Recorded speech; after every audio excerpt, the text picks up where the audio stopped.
Hey, New Life, Coach Conder again. We're here talking about how to understand the Bible. So last time we talked about the big picture structure of the Bible, and today we're going to zoom in on the Old Testament, and specifically we're talking about the geography of the Old Testament. I don't know about you, but I really did not like geography growing up when I was in school. I was a social studies education major, so that was an unfortunate combination. But it's really important, Max Anders says, in his book, 30 Days to Understanding the Bible. Pick up a copy of this, really helpful.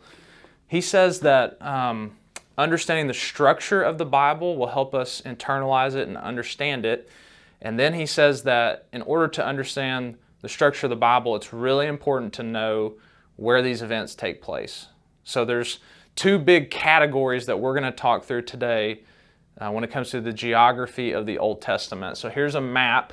I'm a terrible artist, but this is my best effort to draw up the land where the Old Testament takes place.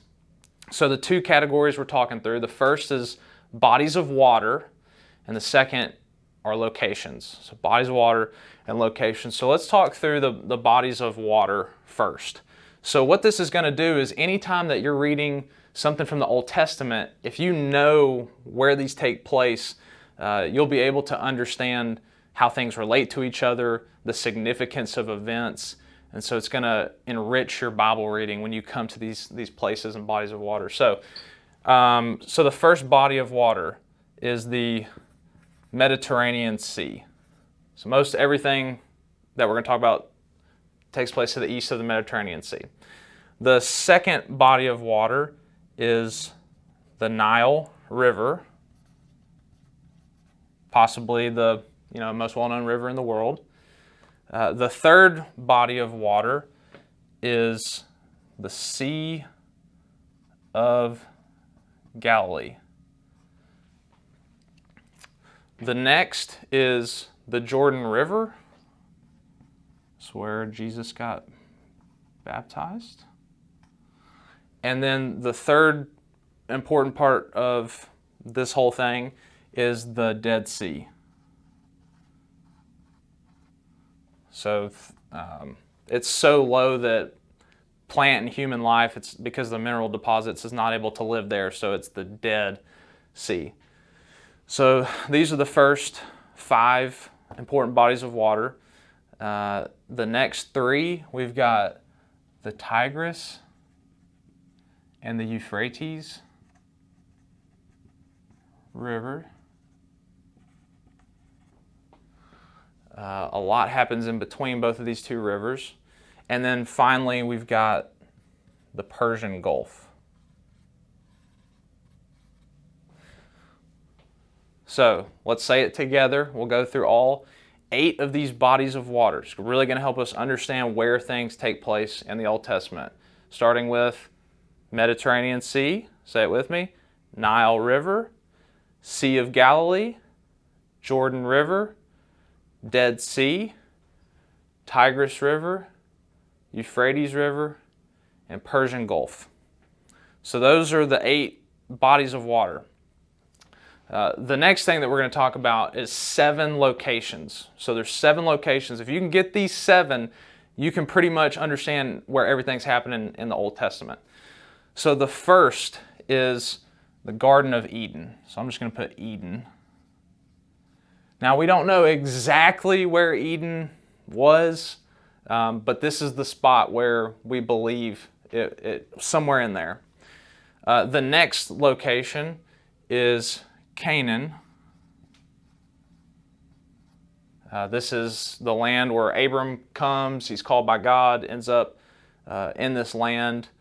And later, this land, when Joshua leads the people into the land, they conquer it. This is Israel. Okay. Now, the next important location to know is a specific city. It's more like right here, but I've kind of already written there, is the city of Jerusalem. So Canaan, Israel, Jerusalem, all this in this area. The next location that's really important is Egypt. So think about it like this. God creates Adam and Eve in the beginning. They're in the Garden of Eden. They sin, they fall. There's the flood. There's the Tower of Babel. God calls Abram. He goes up here to Canaan. He has some descendants. They go down into Egypt, and that's where Joseph is going to rise up to power, right? Eventually they're going to be put into slavery. This is where Moses is going to pick up in the story. So Eden, Canaan, Israel, Jerusalem, Egypt. The next couple are important later in the story because it deals a lot with exile. So the next is Assyria. So Assyria, a world power, they come in and they conquer the northern kingdom of Israel. So remember, there was a time when Israel was a united kingdom under Saul and David and Solomon. And around the time of King Rehoboam, there's a split, there's a division, there's a civil war. There's two kingdoms. Assyria comes in and conquers the northern kingdom of Israel. About 136 years later, there's another world power, Babylonia. They're important because they conquer Assyria, and they also conquer the southern kingdom of Judah. So remember, there was 12 tribes of Israel. They're one kingdom. They split. 10 to the north is Israel. 2 to the south is Judah, because Judah was the largest of the two tribes. So they conquer them and them. So the people of Israel, they're exiled. They're taken from their land. They're taken from their temple, the place of worship. And then finally, the last location that's important is Persia. So what's important about Persia is that not only do they conquer Babylonia and Assyria, but they actually decide to let the people of Israel go back to their land and rebuild their temple and the city of Jerusalem.